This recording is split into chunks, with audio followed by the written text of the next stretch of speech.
Olá! Hoje a gente vai mergulhar de cabeça em um dos períodos mais turbulentos e transformadores da história, o século XVI. Imagina só! Por mais de 1000 anos, a Europa Ocidental vivia sobre uma única identidade religiosa, a cristandade. Parecia algo sólido, inabalável, né? Mas, por baixo dessa aparência, uma crise espiritual gigantesca estava borbulhando, pronta para explodir. E essa não é só uma história sobre reis, papas e política. É a história de uma ideia tão poderosa que redesenhou o mapa do mundo. E tudo girava em torno de uma única pergunta, uma pergunta que tirava o sono de todo mundo naquela época. Como eu posso ser salvo? Vamos entender como essa busca por uma resposta mudou tudo. Para a gente não se perder nessa história cheia de reviravoltas, preparei um roteiro bem claro. Olha só o nosso caminho. Primeiro, a gente vai sentir o clima, sabe? Entender o mundo antes da tempestade começar. Depois, vamos direto para a faísca que acendeu tudo, a crise pessoal de um monge chamado Martinho Lutero.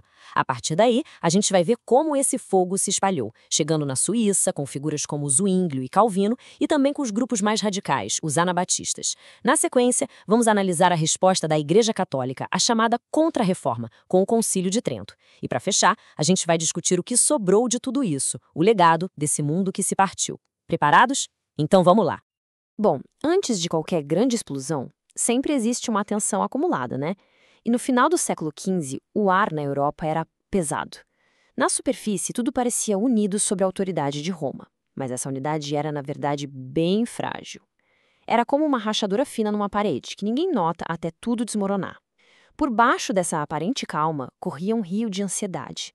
As pessoas tinham medo real, palpável, do juízo final, do purgatório, e, ao mesmo tempo, uma insatisfação cada vez maior com a Igreja, que deveria ser o lugar de consolo, mas que para muitos já não era mais. E essa citação do historiador Roger Olson acerta em cheio no alvo. A gente pode falar de política, de dinheiro, de poder, mas no fundo, no coração de tudo, a briga era teológica. A imensa obsessão daquela época, que unia o camponês mais simples e o rei mais poderoso, era a salvação da alma. Para eles, o purgatório não era uma metáfora, era um lugar tão real quanto a cidade onde viviam. Então a pergunta que martelava na cabeça de todo mundo era: o que eu preciso fazer para ir para o céu?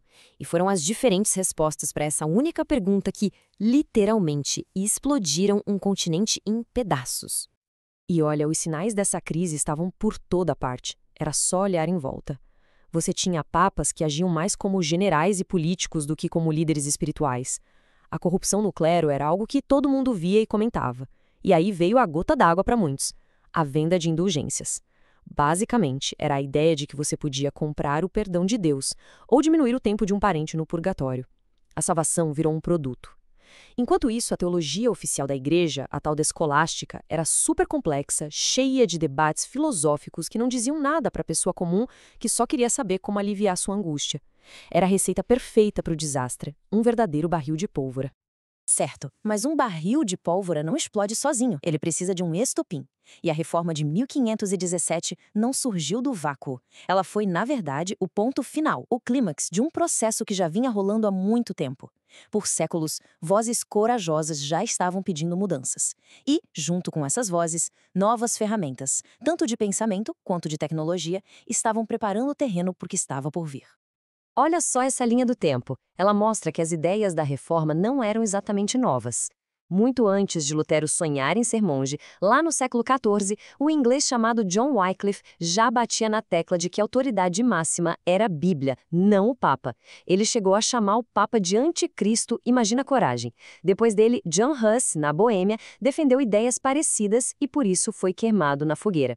Então, no meio disso tudo, acontece uma revolução tecnológica. Gutenberg inventa a prensa de tipos móveis. De repente, uma ideia escrita podia ser copiada milhares de vezes e se espalhar pela Europa numa velocidade nunca antes vista. E bem na véspera da reforma, temos o grande Erasmo de Roterdã, que publicou o Novo Testamento em grego e pediu uma reforma moral, um retorno à simplicidade da fé. O palco estava sendo montado.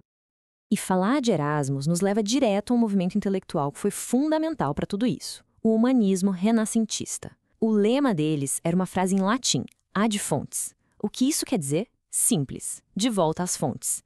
A ideia era parar de ler só os comentários e as interpretações da Idade Média e ir direto na origem. E no contexto da fé, isso significava o quê? ler a Bíblia nas línguas em que foi escrita, grego e hebraico, estudar os textos dos primeiros séculos do cristianismo, foi esse método que deu aos reformadores as ferramentas para dizer: peraí, isso que a igreja está ensinando hoje não bate com o que está escrito aqui na fonte. E essa frase do Erasmo resume perfeitamente o espírito da coisa. O que ele e outros humanistas queriam era uma fé menos focada em rituais externos, em cerimônias mecânicas, e mais focada numa confiança interna, pessoal, direta em Deus. Erasmo era um reformador, sem dúvida, mas ele sonhava com uma mudança gradual, pacífica, que viesse de dentro da própria igreja.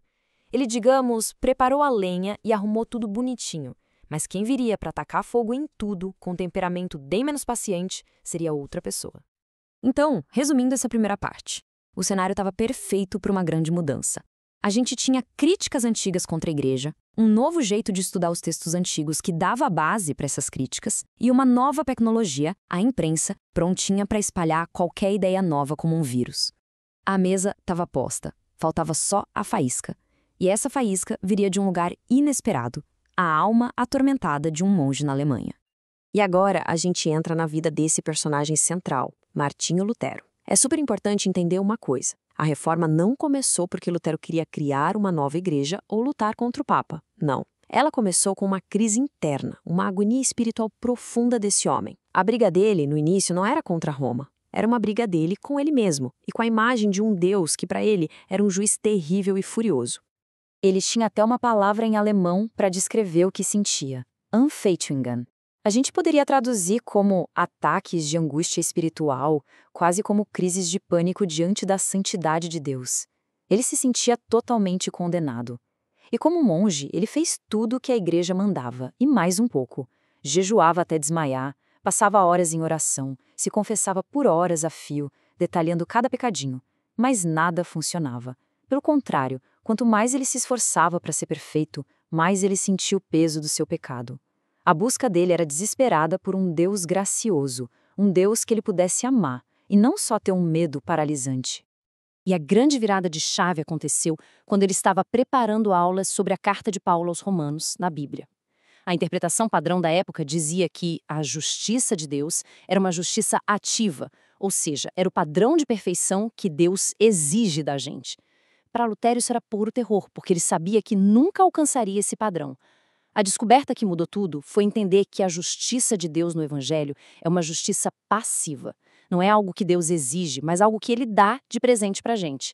É a justiça do próprio Cristo que é colocada na nossa conta por meio da fé. Ele mesmo disse que, quando entendeu isso, sentiu como se tivesse nascido de novo e entrado no paraíso por portas abertas.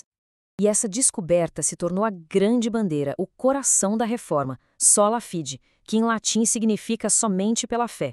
A ideia é que a gente não é salvo porque se torna uma pessoa perfeita, mas porque Deus nos declara justos, legalmente por causa do que Cristo fez. É como um juiz que bate o martelo e te declara inocente, não por causa do que você fez, mas por causa de um advogado perfeito que te defendeu. A salvação deixa de ser uma escada longa e difícil que você tem que subir com seus próprios méritos e passa a ser um presente que você recebe de mãos vazias, apenas confiando. Essa ideia, sozinha, era uma bomba atômica no sistema religioso da época. Tá, mas aí surge uma pergunta bem óbvia, né? Se eu sou declarado justo diante de Deus, por que eu continuo errando tanto? Porque eu ainda peco. A resposta de Lutero para esse dilema é uma das suas frases mais famosas, também em latim: Simul justus et peccator. Significa que o cristão é, ao mesmo tempo, justo e pecador. Como assim? Aos olhos de Deus, por causa de Cristo, você é 100% justo, a sua posição legal está garantida. Mas, na sua experiência aqui na Terra, você ainda é um pecador, e a luta contra o pecado continua até o fim da vida. Essa ideia é genial, porque ela é realista. Ela não nega a nossa luta diária, mas também não tira a nossa certeza da salvação. Armado com essa teologia que o libertou de sua angústia, Lutero olhou para a prática mais escandalosa da época, a venda de indulgências, e viu ali uma mentira, uma fraude espiritual. Era o exato oposto de tudo que ele tinha descoberto. Se a salvação é de graça, como alguém pode vender o perdão? Então, no famoso dia 31 de outubro de 1517, ele foi até a porta da igreja do Castelo de Wittenberg e pregou um documento com 95 pontos para debate. A intenção dele era começar uma discussão acadêmica entre teólogos. Mas, lembra da prensa de Gutenberg? Alguém pegou o texto, imprimiu, e em semanas as 95 teses estavam em toda a Alemanha. A crise pessoal de um monge tinha acabado de se tornar uma revolução continental. Então, para fechar essa parte sobre Lutero, o mais importante a lembrar é isso. Tudo começou com a crise de um homem que levou a uma descoberta teológica revolucionária. A ideia da justificação pela fé não era só mais uma doutrina no meio de tantas outras. Ela mudava completamente o centro de gravidade da vida espiritual. O foco saía das nossas obras, dos nossos esforços, da mediação obrigatória da igreja e ia direto para a promessa de Deus que a gente recebe simplesmente pela fé. E ao fazer isso, Lutero, talvez sem nem perceber a dimensão do que estava fazendo, acendeu o pavio daquela bomba que a gente falou antes. Beleza, agora a gente sai da Alemanha e viaja para a Suíça, porque é um erro muito comum achar que a reforma foi só Lutero. Na verdade, foi um movimento com vários focos, com vários líderes diferentes que muitas vezes nem concordavam entre si. E na Suíça a gente vai encontrar duas figuras gigantescas, o Rico Zwinglio e, principalmente, João Calvino. Eles vão dar uma cara nova, uma organização e uma teologia bem diferente para a reforma que estava acontecendo lá. Essa tabela aqui ajuda a gente a ver como eles pensavam diferente em pontos cruciais. Por exemplo, a lei de Deus, os 10 mandamentos. Para Lutero, a função principal da lei é mostrar que a gente é pecador e precisa de Cristo. Já Zwinglio e Calvino concordavam com isso, mas diziam que a lei também serve como um guia positivo para a vida do crente. Mas, sem dúvida, a briga mais séria, a que realmente dividiu um movimento, foi sobre a Santa Ceia. Lutero não abria mão da ideia de que Cristo estava fisicamente presente no pão e no vinho. Já Zwinglio foi para o outro extremo. Para ele, era tudo simbólico, um memorial. Calvino tentou achar um caminho do meio, falando de uma presença espiritual, mas não teve jeito. Essa discordância rachou o movimento protestante para sempre. E aí a gente chega na doutrina que é a marca registrada de Calvino, e talvez a mais polêmica de todas, a dupla predestinação. O raciocínio de Calvino era bem lógico do ponto de vista dele. Ele pensava assim: se a salvação é 100% pela graça de Deus e não depende nada de nós, e se Deus é soberano sobre todas as coisas, então a decisão final sobre quem vai ser salvo ou não tem que ser dele. E essa decisão foi tomada antes da criação do mundo. Para Calvino, o objetivo final de tudo que acontece no universo é a glória de Deus, que se manifesta tanto na sua misericórdia, ao salvar alguns, quanto na sua justiça, ao condenar outros. É uma doutrina forte e que gerou e ainda gera muito debate. Então, para a gente resumir essa parte, se Lutero foi o profeta, a voz explosiva que deu o pontapé inicial na reforma, Calvino foi o grande sistematizador, o organizador. Com a sua obra principal, um livro gigante chamado As Institutas da Religião Cristã, ele criou um sistema teológico completo, coerente. Ele deu origem à tradição que a gente chama de reformada, que é diferente da luterana e que se espalhou com muita força por lugares como a França, a Holanda, a Escócia e depois para a América do Norte, tendo um impacto gigantesco na formação do mundo moderno. Ok, a gente já viu os luteranos e os reformados, mas existe um terceiro grupo que era considerado a ala radical da reforma. Eram chamados anabatistas. Esse nome, na verdade, era um apelido dado pelos seus inimigos e significava rebatizadores. E por que inimigos no plural? Porque eles foram perseguidos de forma brutal, tanto pelos católicos quanto pelos outros protestantes. E o motivo é que as ideias deles propunham uma ruptura muito, mas muito mais profunda com a sociedade daquela época. E as crenças deles eram realmente revolucionárias para a época. Vamos ver os pontos principais. Primeiro, eles rejeitavam o batismo de bebês. Para eles, o batismo só valia se a pessoa já tivesse idade para crer e confessar sua fé. E essa ideia, que parece simples, levava a outra que era explosiva, a de que a igreja não é formada por todo mundo que nasce num país, mas sim por uma comunidade voluntária, só de pessoas convertidas. A consequência lógica disso? A separação total entre igreja e Estado, algo que ninguém defendia na época. Além disso, a maioria era pacifista, se recusavam a pegar em armas e defendiam uma obediência radical e literal ao que Jesus ensinou, especialmente no Sermão da Montanha. E essa comparação aqui deixa muito claro por que os anabatistas eram vistos como uma ameaça por todo mundo.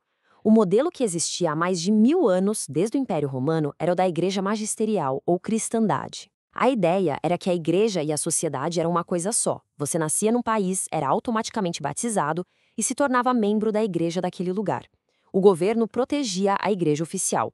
Já os anabatistas defendiam o modelo da igreja de crentes, uma comunidade voluntária separada do mundo do Estado. Essa visão simplesmente destruía a base de toda a estrutura social e política da Europa. Resumindo, o que os anabatistas fizeram foi pegar alguns princípios dos próprios reformadores, como a importância da Bíblia e da fé pessoal, e levar esses princípios às últimas consequências, de forma bem radical. Eles não queriam só consertar a aliança entre igreja e Estado, eles queriam acabar com ela. E por defenderem esse ideal de uma igreja pura e separada do poder, eles pagaram um preço altíssimo, com milhares sendo torturados e mortos por todos os lados. Bom, a gente já passeou pelos diferentes grupos que surgiram com a reforma. Agora chegou a hora de virar o jogo e fazer a pergunta. E a Igreja Católica? Como ela reagiu a esse terremoto que estava rachando a sua autoridade milenar? A resposta é o que a gente conhece como contra-reforma. Mas é importante entender que não foi só uma reação contra os protestantes. Foi também um momento de olhar para dentro, de reafirmar suas crenças e de fazer uma reforma interna que, para ser honesto, já era necessária há muito tempo. Então, vamos lá. Qual foi a resposta oficial de Roma? A situação era gravíssima. Países inteiros estavam abandonando a fé católica. As doutrinas mais básicas estavam sendo questionadas publicamente. A Igreja precisava urgentemente de uma resposta oficial, unificada e forte. E essa resposta veio através de uma longa série de reuniões, um grande concílio que durou, entre idas e vindas, quase 20 anos na cidade de Trento, na Itália. E as decisões tomadas em Trento foram um verdadeiro divisor de águas. Basicamente, para cada grande princípio protestante, Trento ofereceu uma contra-afirmação católica. Para o somente a Escritura, Trento disse, não, a autoridade é a Escritura e a tradição da Igreja. Para o somente a fé, a resposta foi, a salvação é pela graça, mas através da fé e das boas obras. Os 7 sacramentos foram todos confirmados. Mas, e isso é muito importante, Trento não foi só reação. O concílio também atacou os problemas internos, decretou a criação de seminários para educar melhor os padres e, finalmente, proibiu a venda de indulgências, o escândalo que tinha sido o estopim de toda a crise.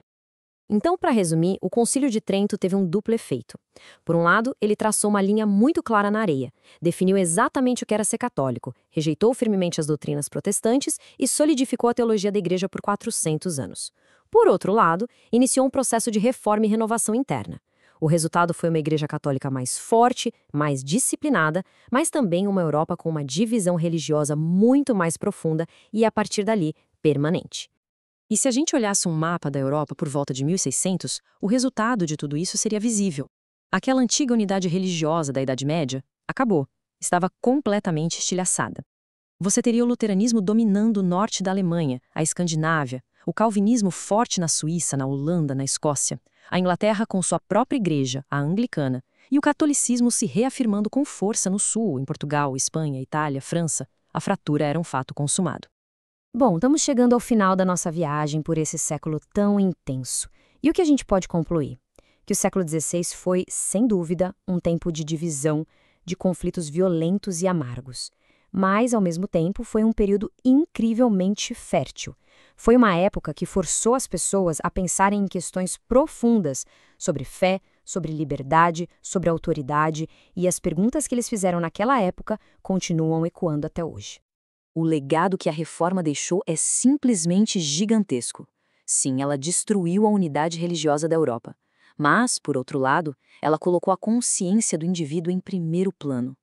Ao questionar uma autoridade universal como a do Papa, ela, indiretamente, ajudou a fortalecer os países, os estados-nação que conhecemos hoje. Ela foi responsável por colocar a Bíblia na língua do povo, tornando-a acessível para milhões de pessoas pela primeira vez. E talvez o mais importante de tudo, ela abriu a caixa de Pandora dos debates sobre liberdade de pensamento, tolerância religiosa e qual deve ser a relação entre a fé e a política. Debates que, convenhamos, estão longe de terminar. E eu quero terminar deixando uma pergunta para a gente pensar. O século XVI nos joga na cara um dilema muito difícil. Será que a busca pela verdade, como cada um daqueles grupos entendia, valeu o preço? O preço foi o fim da unidade? Foram séculos de guerras religiosas terríveis. O que vale mais? Manter a unidade de uma instituição, mesmo que seja preciso ignorar erros e problemas, ou buscar a verdade a todo custo, mesmo que o resultado seja a fragmentação e o conflito? Talvez o maior legado desse século não seja nenhuma resposta pronta, mas sim essa pergunta, que continua super atual e nos desafiando até hoje. Fica aí a reflexão. Muito obrigado.